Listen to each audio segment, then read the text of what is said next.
Today on Locked On Red Wings, 2025 is ending on a high note, but it doesn't end there. What are our Red Wings New Year's resolutions?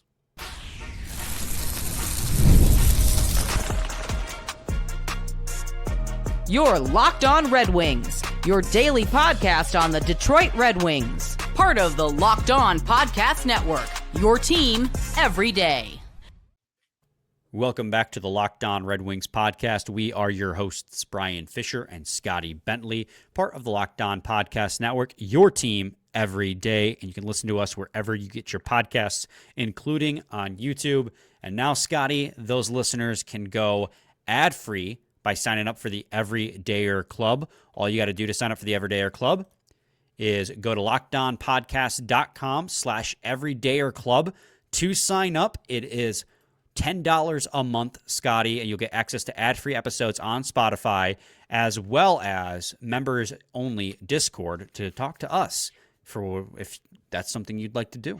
Scotty, if you don't get tired of listening to us 5 days a week, you can talk to us on Discord as well.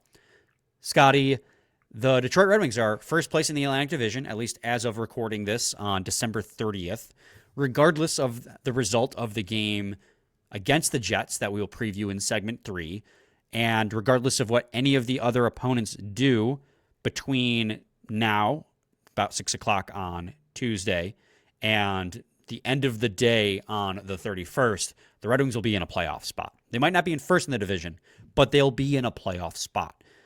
That's a pretty big high note to end on, especially considering a little over a month ago at Thanksgiving they were not. And they've missed the playoffs now. This would be, I think, the 10th straight year they would miss if they miss this year. So pretty good high note to end on. But as we go into the new year, I think aspirations are even higher. So we're going to kind of give you our New Year's resolutions for the Red Wings. And we say that, but we can't really give the Red Wings New Year's resolutions. It's just a way to try and make it fancy themed. It's a wish list. It's a wish list. It's basically what we want to see in the calendar year. We have no control, unfortunately. Right. This is Dylan Larkin. This is your New Year's resolution. We can't do that. Right. It's a wish list. Everybody on the roster and front office what their resolutions should be. Yes. So, Scotty, why don't you lead us off? What is your Red Wings resolution for 2026? The calendar year, by the way, not just the end of the season. Anything for a fan base that has been so desperate for postseason hockey. I'm not sure how anything else is going to top. And it's a very blanket and general statement, but just seeing the Red Wings back in the postseason in 2026 is the number one. Please, for the love of everything, make this happen again. Now, there's a lot more things I'm sure we'll discuss throughout this episode about ways we think that, that the ways we think get the Wings to that point and certain things that we'd like to see improved, obviously on the ice and throughout the roster and whatnot, and that all kind of plays into that. But I think as a very general, just blanket statement, I think we're all just begging for this to be the calendar year in which playoff hockey returns to the city of Detroit. Yeah, I'm glad you led off with that because it's just the most obvious ones. You might as well get it out of the way. It's been since 2016, so it'll be the 10th straight year if they miss this year, and it won't feel good. And this year, more than any other year in the rebuild, they're in a very good position to break that streak. At the same time, though, you're not in the most insecure spot because you're not chasing like you have been in years prior. But the division and the conference is so tight. There's not a single team in the Eastern Conference below a 500 points percentage right now because 8 of the worst teams in the NHL are in the Western Conference and everyone's beating up on those teams. So every team in the Eastern Conference is above a 500 points percentage. So while we sit here on December 30th as we record, the Red Wings are first in the Atlantic Division, and they sit in a very good position to control their own destiny for the remaining 42 games of the season. Literally, we're after this game tonight against the Winnipeg Jets, we'll be halfway done with the year already. It could so very easily crumble. But the reason to believe that it won't is, one, because you control your own destiny, and two, the Red Wings this season, I think, have been playing their best brand of hockey under Todd McClellan that they have since the rebuild began. We talked about it yesterday, kind of because of that year anniversary mark came around for McClellan and what we've loved from him on and off the ice. It feels like this team is the most capable of avoiding those long losing skids than they ever have been, because they're much more mentally resilient. They had a big loss to Utah, didn't let them crumble. They had a big loss to Edmonton, didn't make them crumble. They had the ugly loss the other night to Carolina, bounced right back with a 3-2 gritty win over the Toronto Maple Leafs. So they're showing a lot more resiliency this year. And the brand of hockey, again, that they play, that much heavier forecheck and aggressive offensive style, when it's working, it's working. Plus steps forward from your young guys. I mean, Moritz Seider's having a Norris caliber year, although I don't think he's going to win it still because Cale Makar exists, and he's on a 80-plus point pace right now. But he's a finalist, I think. You have Lucas Raymond, who's on pace for over 80 points again. Guys are growing, and the guys who have kind of hit their peaks are still playing at that level too. So I think that is definitely a resolution. I think more so than ever, especially because it's been this long, Scotty, in the rebuild, and they're in a position to do it more so than ever because they've been winning those games. That is absolutely a resolution, and it's been a resolution the last 2 years, but this year it feels attainable, like very attainable. Yeah, and I think the point you made at the very beginning of that with, you're not chasing to get to a spot right now. Like you are the team that everyone else is chasing, and I think that right. there's a lot of variables, I guess I'll say, in the rest of the season. There's an Olympic break. Who knows what teams are going to look like on the other side of a big layoff like that. You also just have the fact that some of the players on your team are probably going to be playing in the Olympics. I mean, you know what I mean? Like there's obviously we still have a trade deadline to go. Like there's still plenty of hockey left, for as much as, you just said that half the season is over. But I think that is above all else, really, just the biggest focus, maybe the biggest ask for this fan base to the organization this year, I think, is just get this team back to the playoff. Well, and you said a word just there, Scotty, that transitions me perfectly into my next wish list / resolution, and that is the NHL trade deadline. I want to see the Red Wings this season, assuming again that they're in a position or close to a playoff spot. They continue to play somewhat close to this level, and they're in that position to make the playoffs. Come trade deadline, actually buy at the deadline. Yeah. Last year was such a last 2 years have been such letdowns at the deadline. And I understand you want to shop for the right price. You don't want to completely overpay for a team that's kind of just barely getting there. But this team, and we detailed it very much yesterday, this team needs defensive help. You have one pair defensively that you can trust back there. The other two pairs, you don't put in the defensive zone hardly at all. And the other one, you have to, and they get hemmed in. They had a 1.5, 2.5, and 3.5 minute shift not that long ago in one game because they couldn't get the puck out. So it's a little early yet for me to be looking at trade deadline targets, but buying at the deadline and addressing that defensive need, because there's not a lot of help in Grand Rapids, in my opinion. You know what you have in Gustafsson. You know what you have in Hull. Shai Buium's still hurt, although maybe returning hopefully soon-ish, although I'm not sure entirely. William Wallinder could be a third-pair guy. I mean, your best defensive prospect right now is Anton Johansson, and he's maybe at least a year away. He went back to Sweden. He's not playing in the NHL this season, probably. And any of those guys, no matter how they do in the AHL, you are relying on a rookie making their debut, to save the blue line. No, thank you. I hope they are incredible, right? And I hope that it works out, and that's amazing. And I think for third pair, production and minutes, that's great. This team doesn't have a top four, that they have a top two, and the bottom four is a mess in terms of their defensive, not only deployments, but obviously production, the defensive zone production. So I'm right there with you. I completely agree. I think that is one of the biggest asks for over the next 3 or 4 months is going to be, please bring in some blue line help. Yes, if you are serious about making the playoffs and taking a step forward, you have to acquire somebody, and we're talking about a depth guy, just a depth guy who's solid and is on a team that's going to be selling at the deadline. Again, we don't know at this point who that person is and if that person is going to be available. Because but right now an entire conference is all in the playoff hunt, if you will. So we still there's still some stuff that has to shake sort out, itself out, to determine kind of the line in the sand of who's buying and who's selling. Right. And so, Scotty, that's number one on my wish list. And again, that's also a wish list, right? I'm wishing for it. Scotty, let's head to a break. When we return, we'll continue with our 2026 New Year's resolution, in parentheses, wish list. Stay tuned to segment 2 of Locked On Red Wings. Fridays already feel different during basketball season, and FanDuel is making them even better. Every Friday night before the game tips off, FanDuel gives fans a new way to kick off the weekend with NBA Happy Hour. NBA Happy Hour is your official pregame, a limited time window where special offers drop right inside the FanDuel app before the action starts. Fridays from 6 to 7:30 Eastern have become appointment viewing with NBA Happy Hour. Opening the FanDuel app during FanDuel Happy Hour always brings something new, boosts, bonuses, and surprises. It adds extra energy to Friday night basketball without overthinking it. So before tip-off, check the FanDuel app and see what's dropping during NBA Happy Hour every Friday from 6 to 7:30 p.m. Eastern. A little basketball, a little action, and a whole lot of Friday energy. That's NBA Happy Hour only on FanDuel, the official sports partner of the NBA.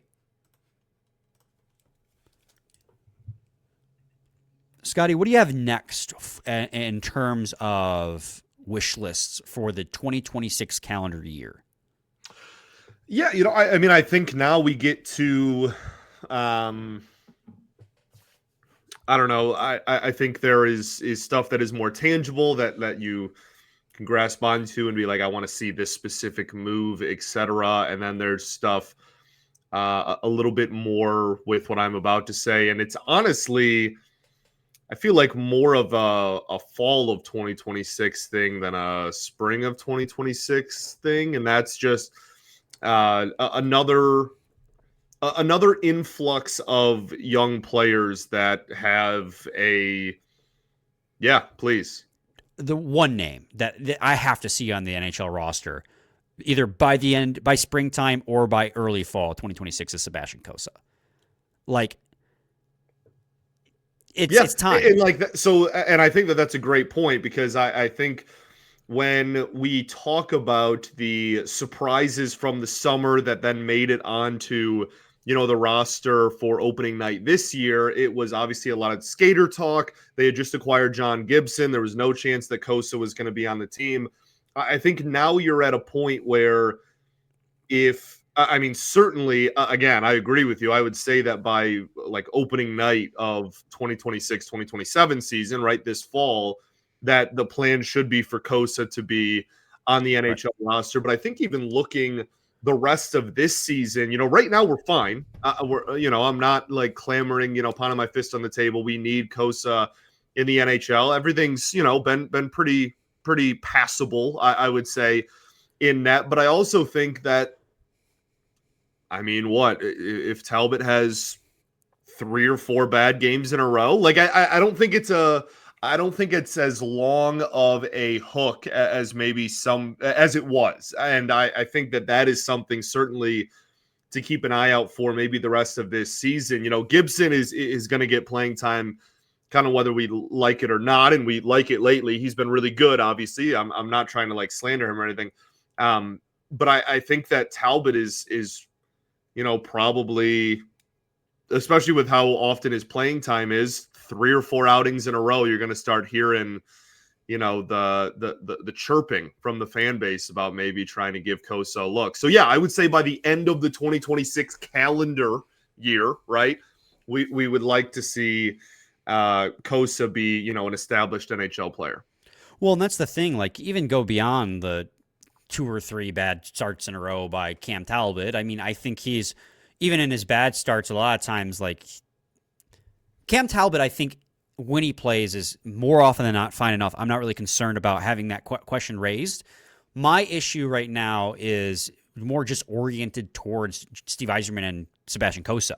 It's just Talbot's contract's up at the end of the year. So even if he's stellar through the rest of the season and Cam Talbot's fine, which I expect him to be serviceable, unless an injury happens, I don't think Kosa's coming up. If an injury happens, he's right up. He's perfectly fine. And that's why, like I'm saying, at the end of this year, it's not really dependent on Talbot's performance, just more or less Gibson and Talbot's health. Yeah, availability. For that portion. But the start of next season, like enough's enough. I mean, I understand that he's been a streaky goalie throughout his career. I also understand he's a little bit sheltered in Grand Rapids right now. Every single goalie who plays in Grand Rapids has got a phenomenal save percentage because they're a wagon as a team. And don't get me wrong, Sebastian Kosa's been very, very good. He's not riding the coattails by any stretch of the imagination. He is part of the reason why they're a wagon right now. But I don't know how much left he has to learn and earn in Grand Rapids to get an extended look at the NHL level. And that's why we've been saying in the last 2 years, like, this goalie's contract's expiring. It's Kosa's time. And we bring in a new goalie.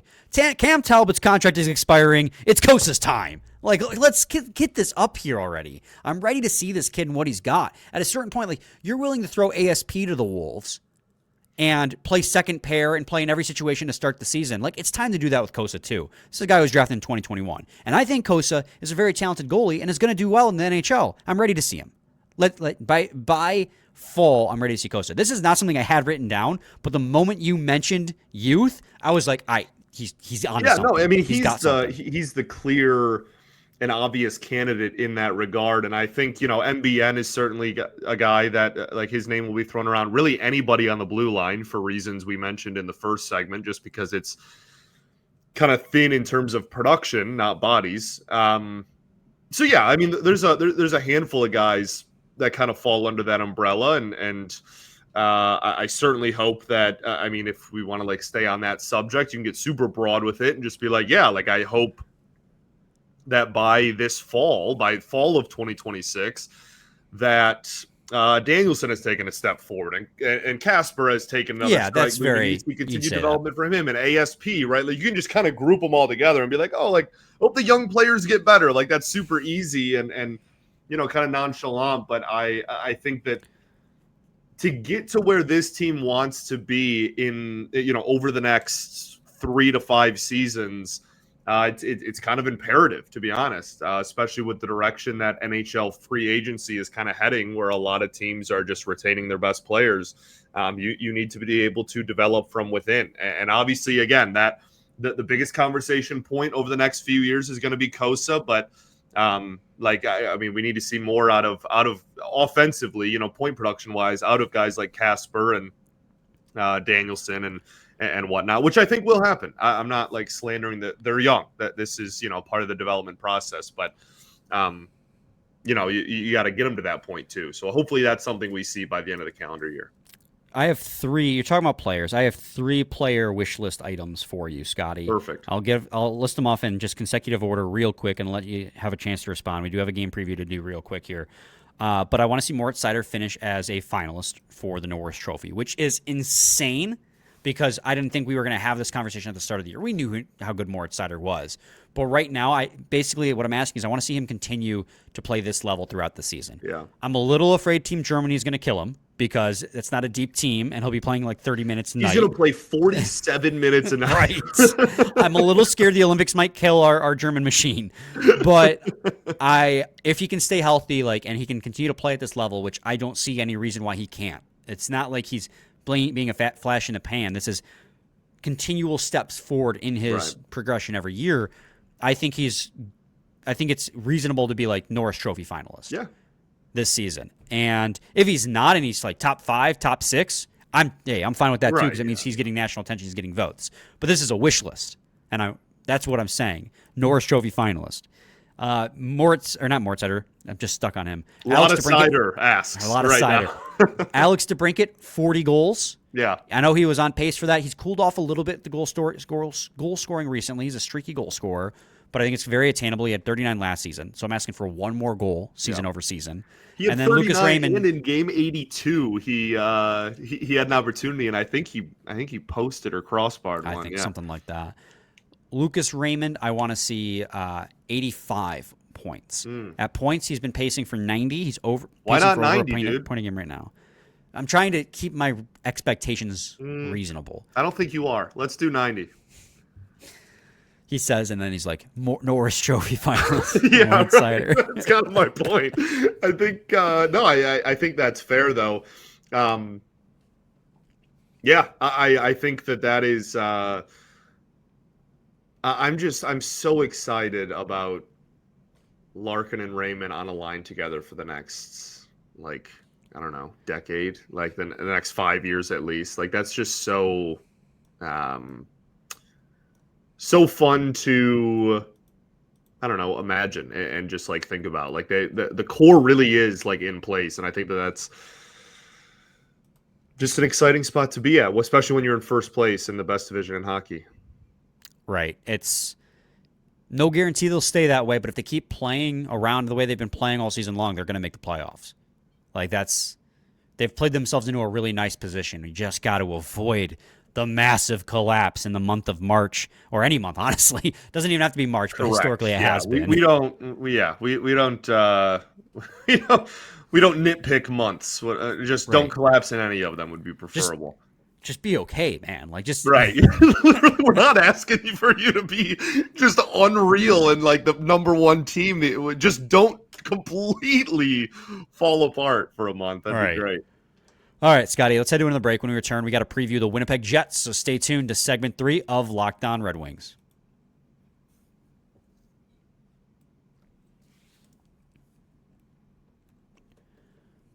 Scotty, the Winnipeg Jets are coming to town tonight against the Detroit Red Wings, and wow, this is last year's President's Trophy winners, and what did I say before we recorded? They've won 13...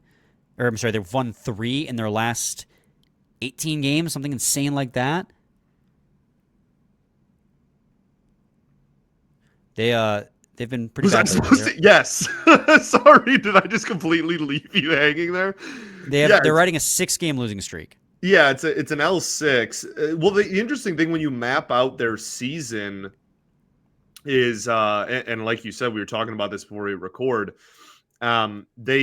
Obviously, this was one of the best teams in all of hockey a year ago. To start off the year this year, they got off to a pretty decent start. Like, it wasn't like this was, off rip. They've just been terrible the entire year. They got off to a decent start, and then something happened like a month and a half ago, and they have just been absolutely brutal since like middle of November. They have one regulation win in their last 10 games. And they have one win period in their last 10 games. They have 6 regulation losses and 3 loser points. They're on an L6. And yet, despite all of that, they're 15, 18, and 4 because they got off to a decent start. So, this is a team that is kind of spiraling out of control. Yeah, 3 wins in the last 18 games. I double-checked there while you were speaking. And here's the craziest part of that 6-game losing streak, Scotty. Here's the final scores. First loss against Ottawa, 3-2 in overtime. Second loss in St. Louis, 1-0 shutout. Third loss in Colorado, 3-2. Fourth loss in Utah, 4-3 overtime. Fifth loss in Minnesota, 4-3 in overtime. Not in Minnesota, but against Minnesota. And then the 6th loss against Edmonton, 3-1. So 5 of those 6 losses on this losing streak have been 1-goal losses, either in regulation or overtime. And the most frequent one was a 2-goal loss, 3-1. Their scoring has just completely fallen off. Yeah.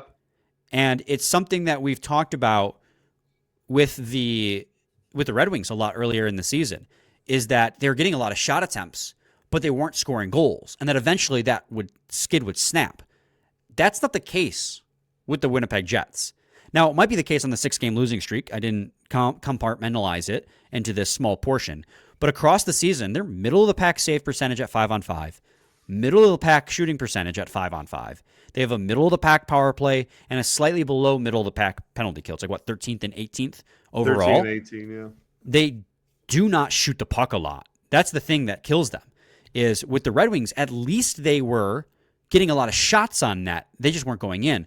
They're one of the worst teams at generating shot attempts and expected goals at 5-on-5, and they're about middle of the pack in preventing shot attempts. So this is a team that does convert decently-ish when they get the puck on net. They're middle of the pack, but they don't get a lot of opportunities to do so because they don't shoot the puck a ton. So it's a weird turnaround from last year. And Hellebuck's been okay, 908 in the year where the save percentage in the league is 899. So by all means, he's about 10% above the pack in terms of league average. But it was shocking to me when I looked. And I think a lot of it is they lack depth scoring because they got a couple guys at the top and not a lot of anything else. Yeah, and I think that's something that a lot of people pointed to with their lineup last year. And they were a big like national media kind of talking point for a regression candidate. But I think there's a big difference between regressing from like presidents to being, one win in their last 10 games and 3 wins in their last 18. So certainly trying to find their footing. The Wings will be favored. They'll probably honestly be heavily favored at home against a team that's kind of spiraling like this. And the Wings have been playing really good hockey for the better part of a month now. So I think that they'll probably be a pretty heavy favorite with our friends over there on FanDuel. And I think that should be the expectation, is you go in and take care of business, right? Like there's a team that is actively spiraling. Do not help them gain their footing. Like continue to apply pressure. And I think, you mentioned already, like the special teams, they're around middle of the pack. You're not going to get a huge edge or disadvantage in that regard. If Hellebuck's in net, then you're going to have a decently tall task there. But if the ice is tilted in your favor and you get enough opportunities, eventually, hopefully that breaks. And I'd imagine it's going to be Gibson in net. And heck, if he's not facing a lot of shots, hopefully that works for him too. So yeah, like I think that expectations should be pretty high. Honestly, that's kind of how I feel going into like every game at this point. If they face Colorado, maybe it's like, okay, whatever. But like they've beaten really good teams as of late. And this is a team that's below 500. So I think, and you're at home, so you should take care of business. Right. They have 4 players over 30 points. They have Kyle Connor, who's got 45 points in 37 games. Mark Scheifele, who's got 45 points in 37. They've been playing fantastic hockey. Gabe Vilardi has 33 and 37, and Josh Morrissey has 30 and 37. After that, no one is even in the 20s. Yeah. They're so heavily reliant on the top of the lineup, like the Red Wings were at the start of the season, to produce their points. Scheifele's got a 22% shooting percentage. How often? And Vilardi, do you think Sider is on the ice percentage-wise at the same time as their top line? At 8 to 10 minutes a night. especially because this is a home game and they can control the last matchup, last change. Like anytime Connor or Scheifele are on the ice, they're going to try and get Sider out there as much as possible. Get out Mo with that, baby. And like that's the thing too, is Scheifele and Vilardi, like they're shooting 22 and 20% respectively. That's astronomically high. That's not going to stay that high throughout the season. That's going to come down. So if the Jets have any hope to want to resurge back into a playoff spot, like they need other guys on this roster to pick it up. Well, certainly. And I think that's going to be a big conversation point for them as we get closer to the deadline, is like, do you sell with a team that was so good a year ago and has largely the same cast of characters, or do you just kind of bite your tongue for a year and go and focus on the fall? I don't know. It's a really interesting conversation for sure. Yeah. But the Wings should win. Yes, that's the expectation. Like you said, that is the expectation going from here on out. Like, with the exception of guys, like you said, Colorado, Dallas a week and a half ago, where it's like that's a team that's a freight train. Even that, it's not like, I'm expecting to get crushed tonight. It's like, go play competitive hockey. Like, see what can happen. You know what I mean? Like, I don't... the days of like going into a night and being like, scheduled loss, or like, this is not going to go well, or, I'm not expecting a lot. Like those, on paper should be behind you. And hopefully that's the case. Right. Scotty, let's wrap it up there. We'll be back on Monday, right? No, Friday. Friday. Back on Friday. Yes. because obviously we are not recording a New Year's Eve episode. So the game recap of the Jets will entertaining. Well, actually, Scotty, we're not doing it, but it would be entertaining. No, we're not doing that. What I'm saying is maybe it will be out New Year's Day because we will record New Year's Day. Oh, sure, yeah. And since it's a game recap, yeah, right?